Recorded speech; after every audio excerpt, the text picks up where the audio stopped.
The sound of a door slamming echoed through the modest yet well-furnished living room. Emma stood at the center, trembling with anger. Her hands were clenched into fists, her chest rising and falling as she struggled to hold back tears. Across the room, David, her husband of 10 years, leaned against the wall with an air of defiance, his jaw set and his arms folded. "You will not disrespect me like this in my own house," Emma shouted, her voice sharp with pain.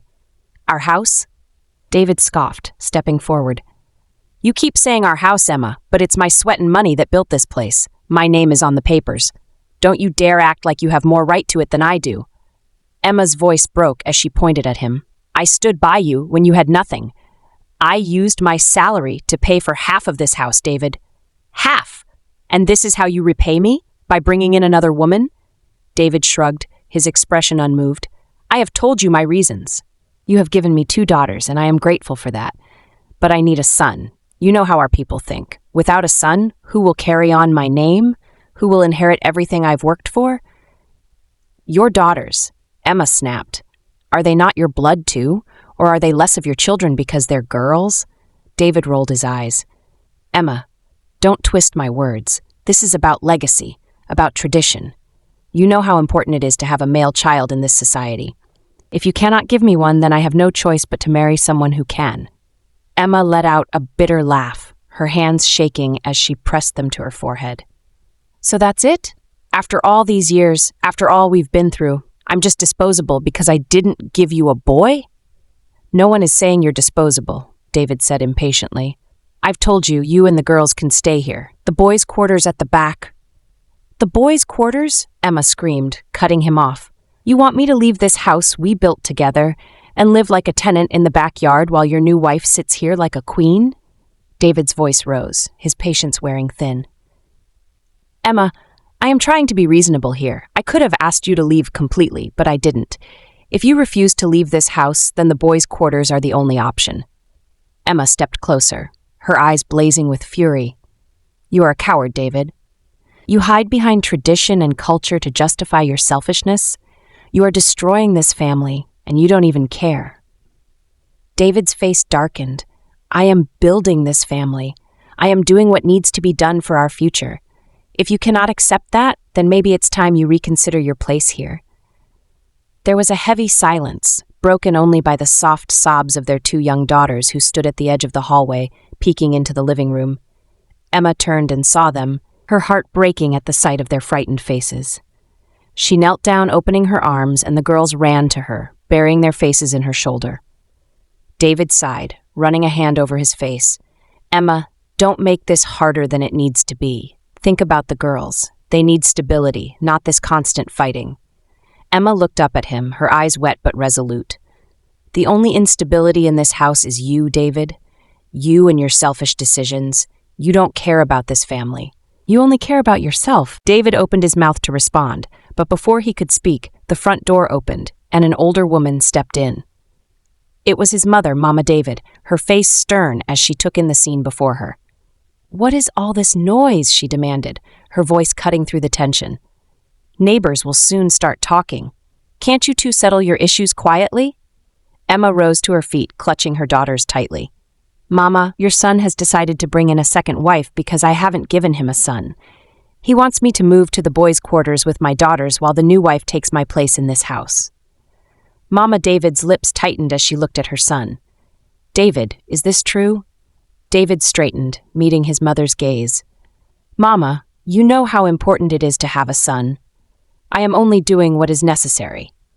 Mama David shook her head, her expression filled with disappointment. "And you think this is the solution? Tearing apart your family, embarrassing your wife and daughters?" David's tone softened slightly. "Mama, you know our traditions. A man without a son is— Don't lecture me about traditions," Mama David snapped. "I am a woman too, David. Did your father ever treat me like this? Did he ever humiliate me in this way?" David looked away, his jaw tightening.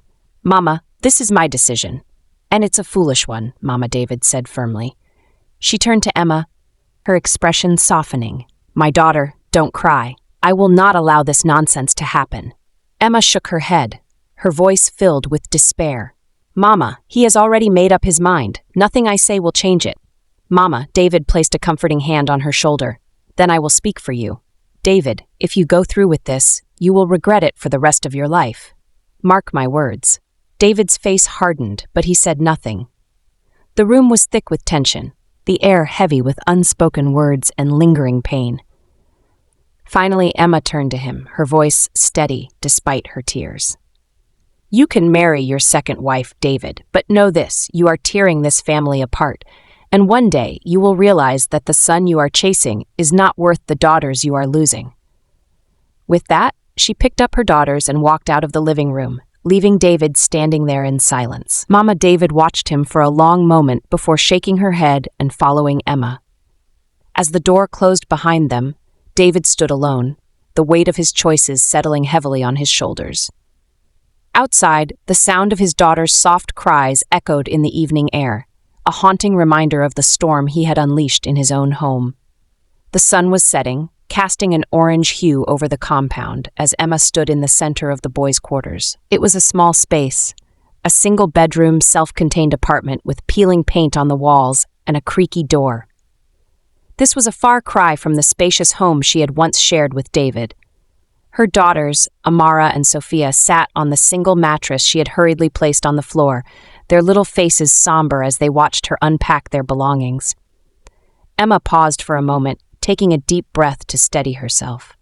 She could feel the tears threatening to spill, but she held them back. This wasn't the time for weakness. "Mummy, Amara," her eldest at 8 years old, said softly, "Why are we staying here? I don't like it." Emma knelt beside her, smoothing her daughter's hair with trembling fingers. "It's just for a while, my love. Don't worry, we'll make it nice and cozy, you'll see." "But why can't we stay in the house?" Sophia asked, her big, innocent eyes filling with tears. "I don't like it here." Emma bit her lip, searching for the right words. "Sometimes, my darlings, life gives us challenges. But do you know what we do when things get hard?" The girls shook their heads. "We get stronger," Emma said firmly. "We fight back with our hearts, our minds, and our hands.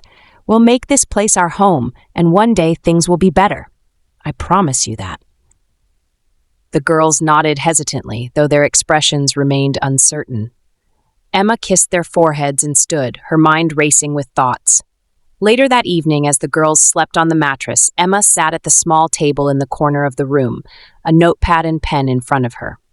Her thoughts were a whirlwind, but one thing was clear. She couldn't continue to live like this. David's betrayal had cut deep, but she refused to let it define her future. "I will not be broken," she whispered to herself, her voice firm and steady. Just then, there was a knock on the door. Emma tensed, her heart skipping a beat. She walked over and opened it to find Mama David standing there with a bowl of soup and a bag of yams. "Emma, my dear," Mama David said, stepping inside. "I brought you some food. You and the children must be hungry." Emma's eyes welled up as she accepted the items. "Thank you, Mama. You didn't have to." Mama David sat on the only available chair, her face etched with worry. "How are you holding up?" Emma sighed, sitting across from her. "I'm trying, Mama. For the girls, I'm trying." Mama David shook her head. "My son has shamed this family. I warned him, but he wouldn't listen. And now he's bringing that woman into the house." Emma flinched at the mention of the new wife, but she quickly masked her pain. "He can bring in whoever he wants, Mama. I'm done fighting him. My focus is on myself and my daughters now." Mama David's eyes softened. "That's a good decision, my daughter. But don't let bitterness consume you. Build yourself, yes, but don't let his actions turn you into someone you're not." Emma nodded, her mind already spinning with plans. "I'll build myself, Mama. Financially, emotionally, physically. I'll become someone he can't control or dismiss. And when the time is right," she paused, her gaze hardening, "I'll strike when he least expects it." Mama David regarded her silently for a moment before nodding. "You're a strong woman, Emma, stronger than he realizes, but promise me one thing." "What is that, Mama?" "Promise me you won't lose yourself in the process. Be strong, but don't let your heart turn to stone." Emma gave her a small smile. "I promise, Mama. I'll never stop being a mother first." The week passed in a blur of quiet determination. Emma spent her days cleaning and organizing the boys' quarters, transforming the small space into a home for her daughters. At night, after the girls had gone to bed, she stayed up researching business ideas on her old phone, jotting down notes and sketching out plans. She considered her options carefully. She had a degree in accounting and years of experience managing David's business before he grew arrogant and sidelined her. If she could find a way to start something small, something that didn't require much capital, she could begin to rebuild her life. Her resolve was tested when, one bright Saturday morning, a convoy of cars pulled into the compound. Emma watched from the tiny window as David emerged, dressed in a crisp white agbada. Beside him was his new wife, a young woman barely out of her 20s, her face glowing with makeup and adorned in gold jewelry. Emma's stomach churned as she watched them laugh and chat with the guests who had come to celebrate the new wife's arrival. The sound of drums and singing filled the air as a group of women danced in front of the house, welcoming her. Amara and Sophia stood by the window, their faces pressed against the glass. "Who is she, Mummy?" Amara asked. Emma swallowed hard, forcing a smile. "She's your daddy's new wife. But don't worry about that, okay? Come, let's play a game." The girls reluctantly turned away from the window, but Emma couldn't resist glancing back. She saw David leading the new wife into the house, the same house she had built with him. Her heart ached, but she refused to let the pain consume her. Instead, she turned her focus back to her daughters, her mind already calculating her next move. That night, as the celebration continued, Emma sat at the table in her small kitchen, writing furiously in her notepad. She had finalized her business idea, a catering service specializing in healthy, affordable meals for working professionals. She would start small, using the kitchen in the boys' quarters to prepare the meals. "I'll show him," she murmured to herself. "I'll show everyone. I don't need him to survive." As the drums and laughter echoed from the main house, Emma looked at her sleeping daughters and made a silent vow. She would rise above this betrayal. She would build a future for herself and her children, brick by brick. And when David least expected it, she would show him the strength of a woman scorned. Days turned into weeks, and weeks into months. Life in the boys' quarters was a far cry from the life Emma had once known.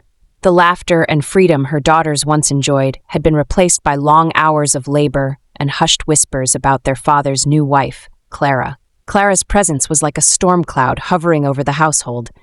She had taken control of the main house, wielding her position as the new wife like a weapon. Emma and her daughters were now relegated to the roles of unpaid maids. "Emma!" Clara's shrill voice rang out from the main house one humid evening. "Where is my food? Must I call you 10 times before you respond?" Emma sighed, wiping her hands on her wrapper before hurrying out of the boys' quarters. Amara and Sophia, who had been helping her peel yams, exchanged worried glances. "It's okay," Emma whispered to them before leaving. "Just stay here and finish up. I'll be back soon." In the large, brightly lit kitchen of the main house, Clara sat on a stool, her hands resting on her visibly pregnant belly. She eyed Emma with disdain as the latter hurriedly plated her dinner. "Do you think this is how a house should be run?" Clara snapped. "The floor is dirty, the curtains need washing, and the pantry is a mess. What exactly do you do all day in that boy's quarters?" Emma bit the inside of her cheek to keep from responding. "I'll take care of it, Clara," she said evenly. Clara smirked. "Good, and make sure you scrub the bathroom before you leave tonight. I don't want to see a speck of dust." Emma nodded and placed the plate of steaming jollof rice and fried chicken in front of her. As she turned to leave, Clara's voice stopped her. "And Emma," Clara said with a saccharine smile, "make sure you tell those little brats of yours not to run around the compound. They're disturbing my peace." Emma froze, her hands clenching into fists at her sides. She turned slowly to face Clara, her voice low but firm. "Clara, you can insult me all you want, but don't you dare speak about my children like that again." Clara's eyes widened in shock before narrowing into a glare. "Are you threatening me?" "I'm warning you," Emma said, her voice steady. "My daughters are not your servants, and they will not be treated like one. If you have a problem with them, come to me directly." Clara opened her mouth to respond, but Emma didn't wait to hear it. She turned and walked out of the kitchen, her heart pounding. Later that night, Emma sat in the small living room of the boys' quarters, surrounded by her daughters. The confrontation with Clara had left her shaken, but she was determined not to let it show. "Mummy," Amara said, her voice tentative, "why does Auntie Clara hate us?" Emma pulled her daughter close, brushing a kiss against her forehead. She doesn't hate you, my love. She's just not a kind person. But that's not your fault, okay? Never think it's your fault. Amara nodded, though her eyes remained sad. Emma sighed, pulling out her notepad from the small wooden table. Her catering business had been growing slowly but steadily. She had started supplying meals to a few offices in the area, and the feedback had been overwhelmingly positive. Her nights were long, spent cooking and planning after finishing her duties in the main house. But the hard work was paying off. She was saving every penny she could, determined to create a better life for herself and her daughters. One evening, as Emma was returning from a delivery, she found Clara lounging in the living room with a glass of juice in hand. The house was a mess. Plates piled in the sink, toys scattered on the floor, and crumbs littering the furniture. "You're late," Clara said without looking up from her phone. "The house is a disaster. Clean it up before you go back to your room." Emma stared at her, the weight of exhaustion and frustration threatening to crush her. But instead of arguing, she calmly set down her bag and got to work. As she scrubbed the floors and tidied the living room, she silently reminded herself why she was doing this. This wasn't her end. This was just a temporary chapter, a stepping stone towards something greater. When she finally returned to the boys' quarters late that night, her daughters were already asleep. Emma sat on the edge of the mattress, her body aching but her mind racing with ideas for her business. She opened her notepad and began writing. Over the months, Emma's business began to thrive. She gained more clients through word of mouth, and her reputation for delivering delicious, healthy meals spread. She used the money she earned to buy better cooking equipment and even started renting a small kitchen space outside the compound. But she kept her success a secret from everyone in the house, including David. She knew he wouldn't support her endeavors, and Clara would likely try to sabotage her. So Emma worked quietly, building her empire in the shadows. One evening, as she was packing up her supplies in the boys' quarters, Clara stormed in uninvited. "Why do I keep seeing you leaving the house with food containers?" Clara demanded. "Are you stealing from us?" Emma didn't flinch. She calmly wiped her hands on a towel and looked Clara in the eye. "I'm running a catering business," she said simply. Clara laughed mockingly. "A catering business? With what resources? You don't even have a proper kitchen." Emma smiled, her confidence unshaken. "I make do with what I have, and it's working quite well, actually." Clara's face twisted in irritation. "Well, don't think you're better than me just because you're cooking for strangers. You're still living in my husband's house, remember that." Emma's smile didn't waver. "For now," she said softly. Clara stared at her, clearly unnerved by her calm demeanor, before turning on her heel and leaving. As Emma watched her go, she felt a surge of determination. Her time in this house was limited, but she wouldn't leave empty-handed. She would leave stronger, wealthier, and ready to take back her life. Emma woke up to the sound of her daughters arguing over a single slice of bread. Amara held it protectively while Sophia cried, pointing and pleading. "Amara," Emma said softly, walking over to them. "Give it to your sister. I'll find something else for you to eat." "But, Mummy, I'm hungry too," Amara whispered, her voice breaking. Emma knelt beside her, gently cupping her cheek. "I know, baby, and I promise this won't last forever. Just trust me, okay?" Amara reluctantly handed the bread to her younger sister, tears glistening in her eyes. Emma's heart ached as she watched them. This wasn't the life she wanted for her children, but things had taken a turn for the worse. The shift had started subtly. David, once indifferent but still responsible, began withdrawing his support. At first, it was small things, missing pocket money for the girls or skipping their weekly allowance. Then it escalated. School fees went unpaid, groceries stopped arriving, and when Emma confronted him, his responses were dismissive and cold. "Emma, I'm not made of money," David said one evening when she brought up the girls' school fees. "If you're so concerned, why don't you figure it out yourself? Isn't that what you've been doing anyway?" Emma stood in the dimly lit living room of the boys' quarters, disbelief etched on her face. "David, they're your daughters. How can you just stop caring for them?" David leaned back against the wall, arms crossed. "You brought this on yourself, Emma. Clara told me everything. You've been disrespecting her, refusing to do your duties. What kind of mother sets such a terrible example for her children?" Emma's jaw dropped. Disrespecting her? She's the one who treats me and my children like slaves. I've done everything you asked, David. Moved to the boys' quarters, kept quiet, worked hard. And now you're blaming me for her lies? David's eyes narrowed. Watch your tone, Emma. Clara is my wife now, and she's carrying my son. You don't get to talk about her like that. Emma felt the weight of his words like a punch to the gut. Your son, she repeated bitterly. So that's all that matters to you? Your precious son? What about your daughters, David? What about the family we built together? David shrugged, his expression cold. You've had your chance. Now it's Clara's turn. If you can't handle it, that's your problem, not mine.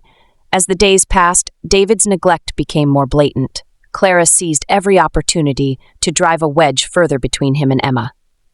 She doesn't respect you, David, Clara said one evening as they sat in the main house. She thinks she's better than us because she's running some little business, and her children, they're just as rude as she is. Always talking back to me. David frowned. I've noticed Amara and Sophia acting out lately. Maybe you're right. Emma's been filling their heads with nonsense. Clara placed a hand on his arm, her voice dripping with faux concern. Exactly. You need to put your foot down, David. Show her who's in charge. The next morning, Emma woke to find the main gate padlocked. When she asked the security guard, he stammered nervously. Olga, David said you're not allowed to leave unless he gives permission. Emma's blood boiled. She stormed to the main house, pounding on the front door until Clara opened it, a smug smile on her face. What's the meaning of this, Clara? Emma demanded. Clara leaned against the doorframe, feigning innocence. Oh, didn't David tell you? We're just trying to keep you safe. You've been so busy running around with your business. Who knows what kind of trouble you're getting into? Emma glared at her. This is my life, Clara. You don't get to control me, Clara laughed. Your life? Please, Emma. You're only here because David is generous enough to let you stay. Don't forget your place. Emma clenched her fists, swallowing the retort burning on her tongue. She turned and walked away, determined not to give Clara the satisfaction of seeing her break. That evening, as Emma sat in the boys' quarters with her daughters, she tried to hide her frustration. Mummy, why can't we go outside anymore? Sophia asked, her big brown eyes filled with confusion. Emma forced a smile. It's just for a little while, sweetheart. Don't worry, we'll be okay. But inside, she was seething. David's betrayal cut deeper than she thought possible. He had not only abandoned her and their children, but also allowed Clara to turn their lives into a living nightmare. Despite the challenges, Emma's business continued to grow. She had managed to gain a loyal customer base, and her catering orders were increasing every week. She used the money to buy food, pay for her daughter's lessons at home, and even started saving for a bigger plan she kept close to her heart. One evening after returning from a long day of deliveries, Emma found Clara waiting for her at the door of the boys' quarters. You're late, Clara said, her arms crossed. Emma brushed past her without a word, but Clara grabbed her arm. I'm talking to you, Clara snapped. Emma turned slowly, her eyes cold. And I'm not interested in anything you have to say. Clara's face twisted in anger. You think you're so smart, don't you? Running your little business, acting like you're better than everyone else. Well, let me tell you something, Emma. You're nothing. Just a pathetic woman living on someone else's charity. Emma smiled faintly, her composure unshaken. Enjoy it while it lasts, Clara, because nothing lasts forever. Clara scoffed, but there was a flicker of uncertainty in her eyes as Emma walked past her into the house.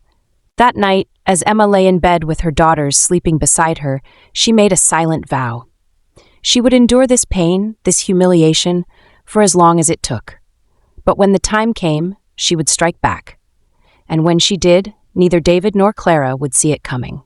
The morning began like any other, with Emma preparing her daughters for the day ahead. Amara and Sophia sat at the small dining table in the boys' quarters, quietly eating the bread and tea Emma had managed to scrape together. Their once bright eyes now carried a weariness that no child should bear. Emma was tying her apron, ready to leave for a catering delivery, when a loud knock shook the door. She sighed, already sensing trouble. David barged in, his face thunderous, with Clara standing smugly behind him. Emma, David began, his voice filled with cold authority. We need to talk. Emma crossed her arms, unbothered by his theatrics. Talk, then? I'm listening. David glanced at Clara, who gave him an encouraging nod. This business of yours, he continued, it needs to stop. Emma blinked in disbelief. What? You heard me, David snapped. I'm tired of hearing complaints about how disrespectful you've become, running around town like some market woman, while Clara is left to manage the house. Emma let out a bitter laugh. So this is about Clara, isn't it? What lies has she fed you this time? Clara stepped forward, her tone dripping with venom. Lies? David doesn't need me to tell him anything. Your actions speak for themselves, Emma. You're an embarrassment to this family. Emma turned to David, fury blazing in her eyes. You want me to stop working? Fine. But tell me, David, who will feed your daughters? Who will pay for their education now that you've abandoned them? Or are you expecting me to beg at your feet like Clara? David's face darkened. Watch your mouth, Emma. No, you watch yours. Emma shot back, her voice rising. You're nothing but a coward, David. You've allowed yourself to be manipulated by this woman while your children suffer. And now you want to take away the one thing keeping us alive? I won't let you. David's jaw tightened, and for a moment Emma thought she saw a flicker of shame in his eyes. But then Clara interjected. She's challenging you, David, Clara said with mock concern. Are you going to let her disrespect you in your own house? David snapped out of whatever internal conflict he was having and squared his shoulders. Emma, he said coldly, you leave me no choice. If you can't follow the rules of this household, then you and your children have no place here. Emma froze, her heart pounding. What did you just say? You're leaving, David said, his voice unwavering. Today? It wasn't long before Emma found herself and her daughters standing on the street outside the gate, clutching their meager belongings. The neighbors peeked through their windows, whispering among themselves as the family of three faced their cruel reality. Sophia tugged on Emma's hand, her voice trembling. Mummy, where are we going? Emma knelt beside her, forcing a smile despite the tears streaming down her face. Don't worry, my love. We'll be fine. Mummy will figure it out. Amara clung to her mother's side, her small hands trembling. Why doesn't Daddy want us anymore? Emma's chest tightened, but she refused to cry in front of her children. Daddy is just confused right now. But we don't need him. We have each other, and that's all that matters. As they wandered through the streets, Emma's mind raced. She had some savings from her business, but it wasn't much. Renting a place would take most of it, leaving little for food or school fees. But giving up wasn't an option. That evening, Emma found a small room to rent in a rundown neighborhood. It wasn't much, but it was shelter. She used the last of her money to buy a mattress and a few cooking utensils. As she lay beside her daughters that night, listening to the sounds of the bustling street outside, she made a vow. This isn't the end, she whispered to herself. They think they've broken me, but they're wrong. I'll rise from this, and when I do, they'll regret ever underestimating me. Meanwhile, back at the house, Clara reveled in her victory. She pranced around the living room, humming a tune as she arranged fresh flowers on the table. David sat on the couch, staring at the television, but not really watching. You did the right thing, Clara said, placing a hand on his shoulder. David didn't respond. David? Clara prompted. He finally looked up, his expression blank. I hope so, he muttered, turning back to the screen. Clara frowned, but she quickly brushed off his mood. She had won, and that was all that mattered. What she didn't realize was that Emma's quiet resilience was the beginning of their undoing. Clara stretched lazily on the sofa, her fingers scrolling mindlessly through her phone. It had been months since Emma and her children had been thrown out, and she had settled comfortably into her role as queen of the house. But managing a home was harder than she had anticipated, especially with her pregnancy advancing. David, she called out, her voice tinged with irritation. I can't keep doing all this housework. We need to hire a maid. David looked up from his laptop, his brow furrowed. Clara, you hardly do anything as it is. Clara pouted, her tone shifting to one of persuasion. I'm pregnant, David. Do you expect me to strain myself with chores? It's not fair. David sighed, pinching the bridge of his nose. Fine, hire someone. But don't go overboard. A week later, Amina arrived. She was a slender young woman with a polite demeanor and a sharp mind. Clara gave her instructions as if she were royalty, barely lifting a finger while Amina cleaned, cooked, and managed the household. At first, Amina kept to herself, doing her work quietly and efficiently, but she couldn't help but notice how Clara spent her days lounging, barking orders, and nagging David over every little thing. One evening, as Amina was tidying the dining area, she overheard an argument. "David, you're so ungrateful." Clara snapped. "I'm carrying your child. And all you do is work, work, work." "I'm working to provide for this family," David shot back. "You think it's easy?" "You wouldn't even need to work so hard if Emma hadn't taken everything from you," Clara spat. David stiffened. "Don't mention her name." From her corner, Amina's ears perked up. She had seen the tension between David and Clara and realized there was an opportunity. Over the next few weeks, Amina subtly began to insert herself into David's life. She made his favorite meals, left his clothes neatly ironed, and offered him tea during his late-night work sessions. "Thank you, Amina," David said one evening, sipping the tea she had brought him. "You work so hard, sir," Amina said softly. "It's admirable." David looked at her, surprised by her kind tone.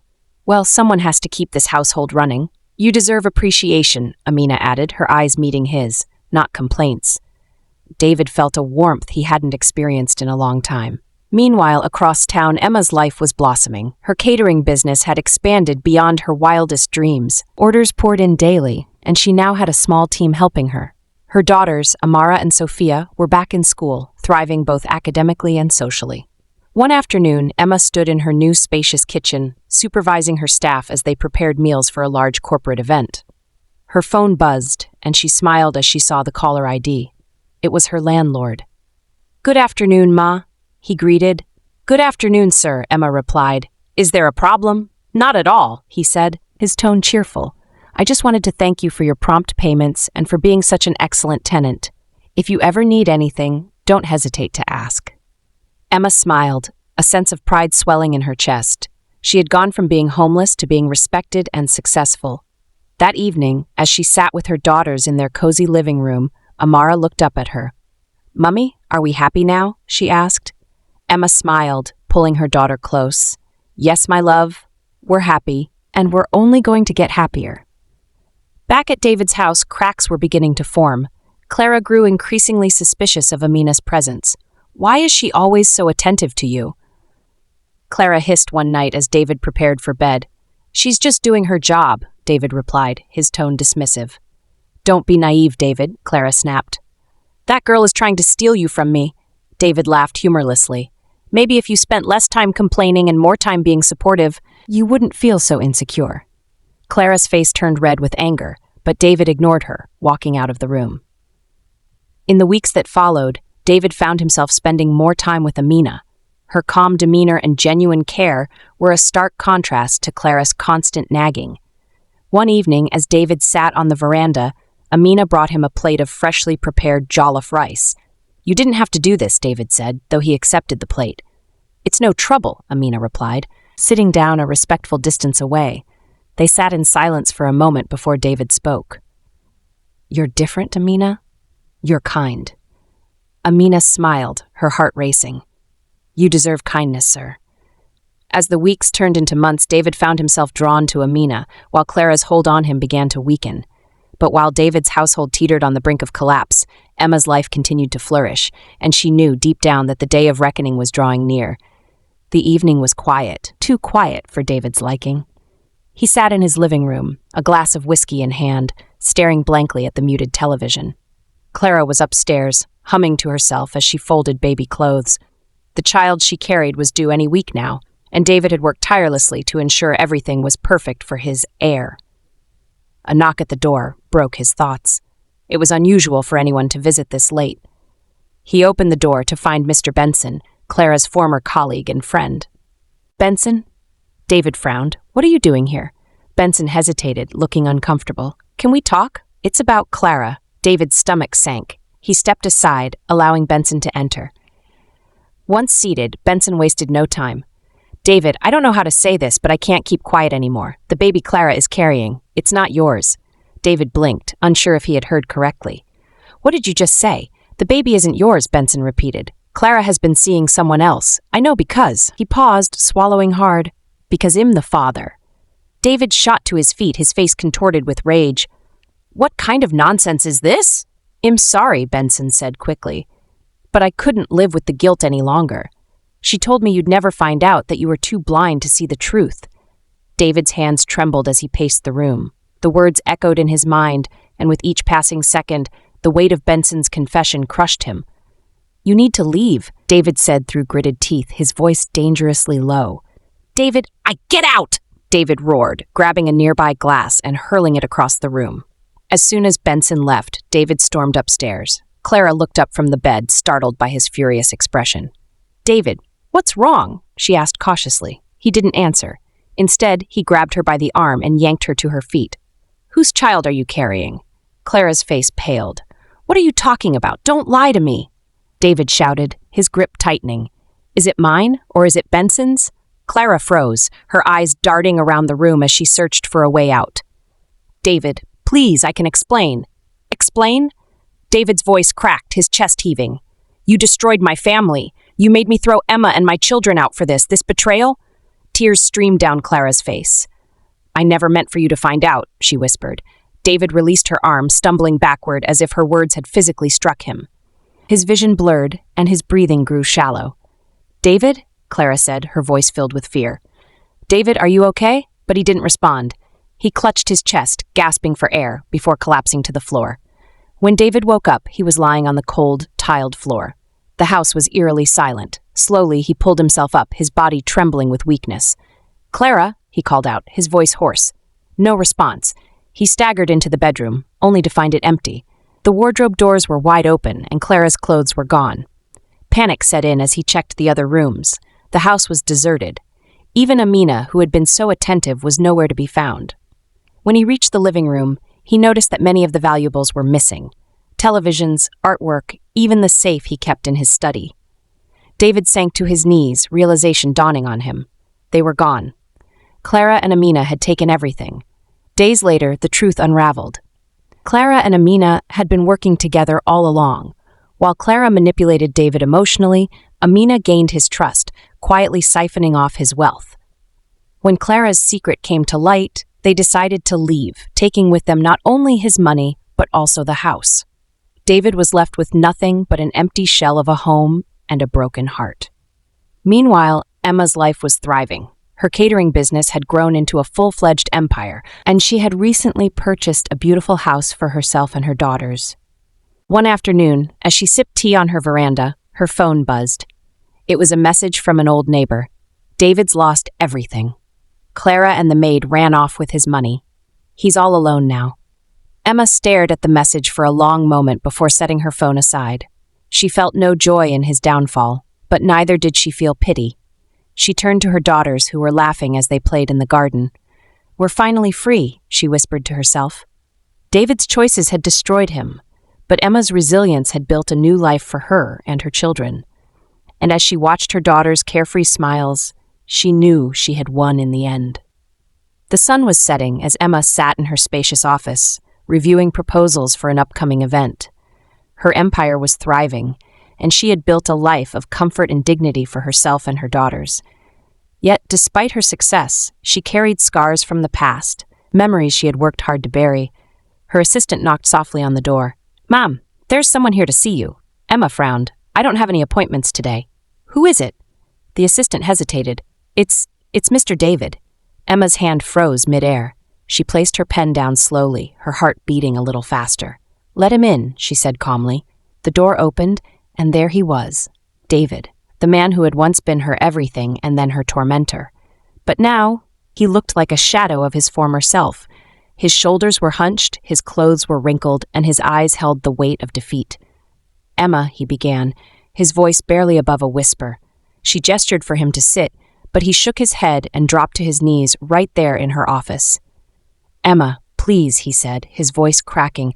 "Please forgive me. I've lost everything. Clara, Amina, the house, everything's gone. I have nowhere to go, no one to turn to. I was wrong, Emma. I see that now. Please, come back to me."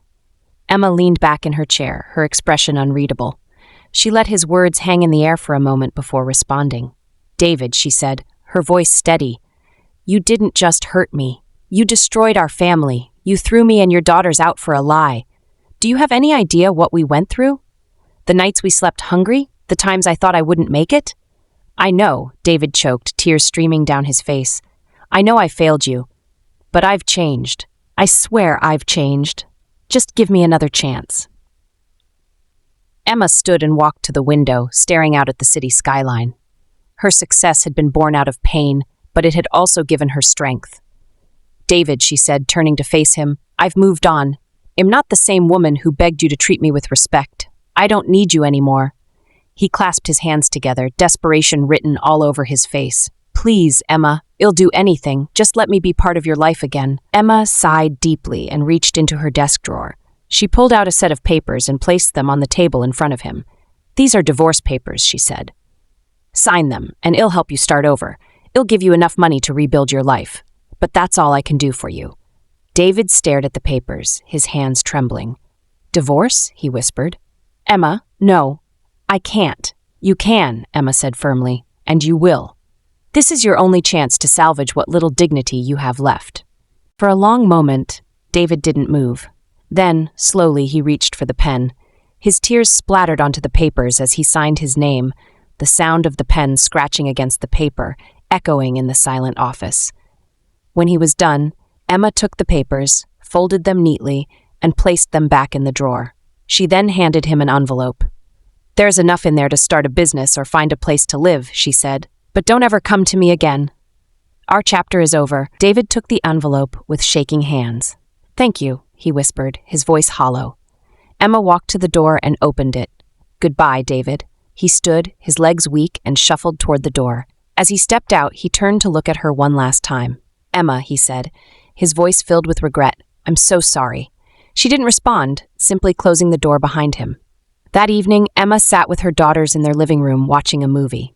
Amara leaned against her. "Mummy," she said softly, "are you happy now?" Emma smiled, brushing her daughter's hair. "Yes, my love, I'm happy," and for the first time in years, she truly was. David was a chapter in her life that had finally closed, and ahead of her lay a future filled with hope, peace, and endless possibilities.